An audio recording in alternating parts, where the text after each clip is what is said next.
नमस्कार, स्वागत है आपका हमारे चैनल ओम कथा जगत में। क्या आपने कभी गौर किया है, हर देवता का कोई न कोई वाहन होता है।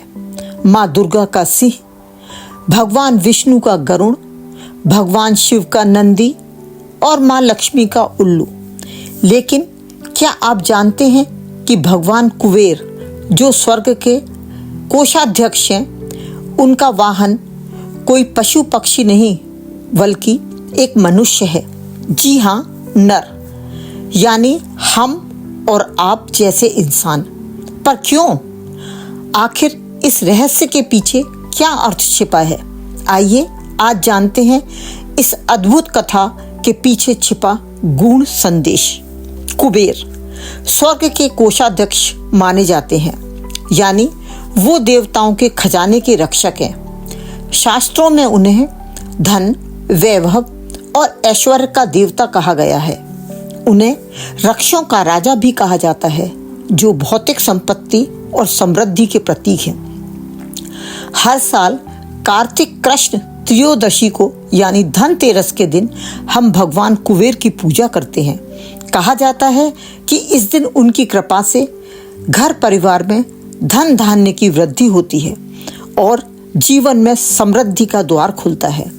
लेकिन यहीं से शुरू होता है वह रहस्य जो भगवान कुबेर को बाकी सभी देवताओं से अलग बनाता है। एक बार स्वर्गलोक में सभी देवता एकत्र हुए।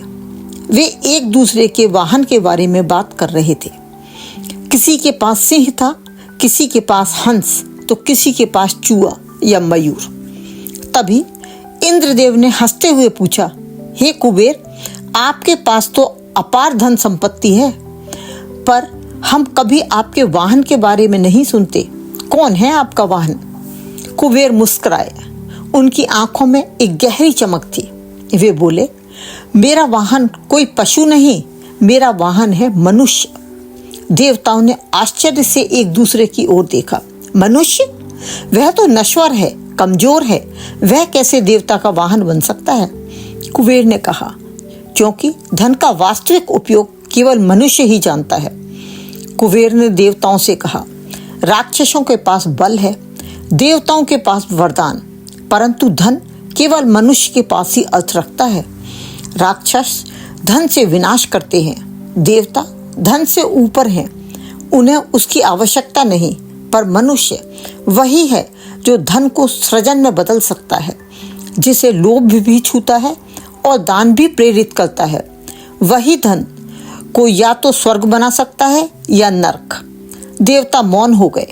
कुबेर ने आगे कहा, इसीलिए मेरा वाहन मनुष्य है, क्योंकि वह धन का उपयोग करता है। धन का स्वामी नहीं, धन का साधक है। यह केवल एक प्रतीक नहीं, बल्कि उन शास्त्रों का लिखा भी सत्य है। पद्म पुराण और लिंग पुराण में उल्लेख मिलता है कि भगवान कुबेर का वाहन नर है, यानी इंसान, क्योंकि धन का नियंत्रण और नियमन केवल मानव समाज में संभव है। राक्षस चाहे कितना भी शक्तिशाली हो, देवता कितने भी सिद्ध क्यों ना हो, परंतु धन का आधिपत्य केवल मनुष्य को ही प्राप्त है। यहाँ तक कहा गया है कि धन की शक्ति तभी पवित्र होती है जब उसका उपयोग सृष्टि के कल्याण में हो। अब जरा सोचिए, कुबेर ने हमें अपना वाहन क्यों चुना? क्योंकि वे हमें याद दिलाना चाहते हैं कि हम धन के मालिक नहीं बल्कि उसके रक्षक हैं। धन से जीवन चलता है, पर धन से ही अहंकार भी जन्म लेता है।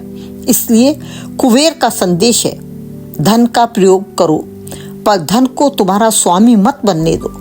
जो मनुष्य धन को सही दिशा देता है, वह स्वयं कुबेर का वाहन बन जाता है। आज के युग में भी कुबेर की यह शिक्षा उतनी ही प्रासंगिक है। हम सब धन कमाने में व्यस्त हैं, पर क्या आपने कभी सोचा है कि यह धन किस काम आ रहा है? अगर यह धन किसी की मदद कर रहा है, किसी के जीवन में रोशनी भर रहा है, तो आप सच में कुबेर के वाहन हैं। पर अगर यही धन केवल अहंकार, लालच और दिखावे में जा रहा है, तो यह वही धन है जो राक्षसों के हाथ में गया था। इसलिए धनतेरस पर भगवान कुबेर की पूजा का अर्थ केवल सोना चांदी खरीदना नहीं है, बल्कि यह याद करना है कि धन का असली अर्थ संतुलन और सेवा है। कुबेर की पूजा करते समय उनसे केवल धन की नहीं बल्कि सदुपयोग की बुद्धि मांगिए, क्योंकि जो धन सृजन में लगता है वह आशीर्वाद बन जाता है। अब जब आप अगली बार भगवान कुबेर का नाम लें या उनकी मूर्ति के सामने दीप जलाएं तो याद रखिए आप स्वयं उनके वाहन हैं। आपके हाथों में वही शक्ति है जो धन को विनाश या कल्याण में बदल सकती है। धन केवल तिजोरी में नहीं रहता, वह आपके कर्मों में बसता है। धन का अर्थ केवल वैभव नहीं बल्कि जिम्मेदारी है, और यही कारण है कि भगवान कुबेर का वाहन कोई पशु नहीं बल्कि हम मनुष्य। अगर आपको ये पौराणिक कथा अच्छी लगी तो इस वीडियो को लाइक करें, शेयर करें और सब्सक्राइब करें हमारे चैनल ओम कथा जगत को, जहां हर कथा एक नई सीख लेकर आती है। जय श्री राम। धन्यवाद।